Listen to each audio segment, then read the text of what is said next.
Think about this. When banks lend you money, where do these banks get it from? Does it come from their profits? Does it come from the money that other people have in their bank account? Here is the shocking truth. It is none of the above. In fact, when banks lend you money, they do it out of nothing.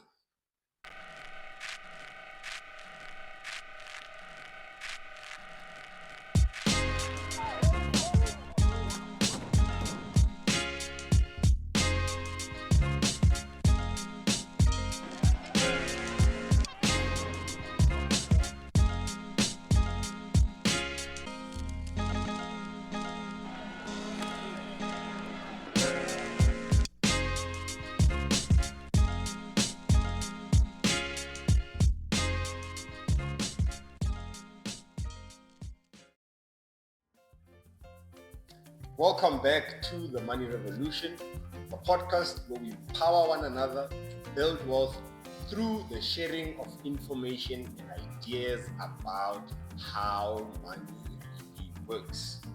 In today's episode, we are pulling back the curtain on the banking system, exposing how banks create money out of nothing and why the global system is mathematically doomed for failure. Money, in its purest form, was created to make trade easier. Wherever a large group of people gather and interact, money naturally emerges to facilitate that specific trade. In prisons, for example, cigarettes often become currency, not because they have in themselves value, but because everyone within that specific premise agrees on their usefulness as a medium of exchange. The point here is this: money always shows up when people trade, and it usually starts with something that is scarce, something that is portable, and also widely accepted. Historically, that was gold and silver. Then came paper notes that were backed by gold. And for more discussions on these specific topics, please reference back to episode number 3. And eventually, we came to fiat currency, paper that has no backing, just promises. And most of it this day is just numbers on a screen. To understand modern money creation, you need to understand or know three major players. Firstly, it's the Reserve Bank. This is like the nation's storehouse. It keeps reserves and issues out physical money in the form of coinage and bank notes. The second player is your retail banks, and this is your ABSA, your Capitec, and FNB. These guys distribute money through ATMs and digital accounts. And the third player is the National Treasury. Now, they are the government's money managers. They borrow and they spend on behalf of the nation. And here is where things get very, very interesting. Most people think that banks just lend out money that you and I have in deposits.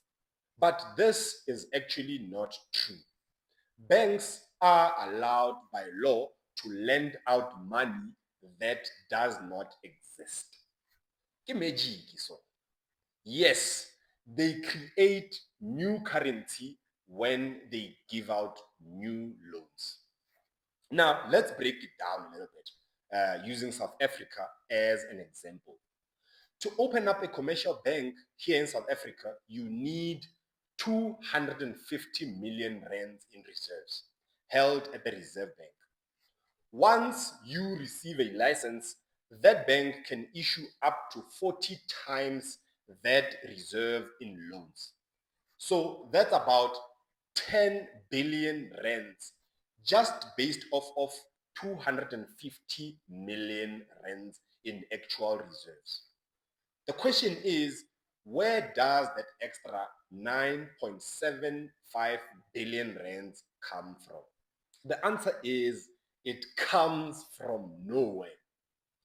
Essentially, money is created out of thin air as soon as banks give you a loan. For example, you apply for a car loan. They type in a number on their computer and then boom, new currency enters into circulation. You can withdraw it, you can spend it, you can even transfer it, even though it only existed as a digital entry only a few minutes earlier. Only 2.5% of that money is actually backed by actual reserves. And the rest of it, it's just a confidence game. Iskoloto. Mind you, Africa, that South Africa is not unique. In Europe, for instance, their reserve ratio is at around 1%, meaning that their banks can create 25 billion euros from just 250 million euros in deposits. In the United States, since March 2020, their reserve requirement is at a whopping 0%. Yes, guys, zero. US banks can literally create money as they want. As long as someone comes in and they want a loan, they can just poof and give them money. And what is the result of all of this? Unlimited currency flooding global economies with no equivalent increase in either gold, in either goods, or any real value behind it. From our earliest episodes, you'll remember this key point. When more currency chases the same amount of goods, prices rise. And that is inflation. Not because things become more valuable, but because your currency is less valuable. Modern money creation is like blowing air into a balloon. It looks impressive at first, but eventually the balloon pops. And the scary part out of all of this is that governments, banks, and even central banks all depend on this system continuing. Because the moment that they stop printing and borrowing, the system collapses under its own weight. More Africa, a quick reminder that the paper in your pockets will perish. Gold and silver have stood the test of time. I am protecting my family and our Stokvel savings by accumulating gold and silver coins to ensure that I benefit from the biggest wealth transfer that's coming. Now back to the episode. We live in a world where currency is created not from production, but from mere debt. And we, the people, pay for it through inflation, we pay for it through the rising cost of living, and even in a decrease in our purchasing power. But when you understand the system, you begin to make smarter decisions. Thank you, Mo Africa, for joining us on this exhilarating episode of the Money Revolution. If you found it interesting that banks can create money out of nothing, hit the subscribe button below and share this episode with someone that you care about. And to get notified about our next episode, hit the notification bell and share your questions with us in the comments section. Let's wake up the masses. Let's understand how money really works and take back our power one conversation at a time. And remember, if it's paper, it will perish.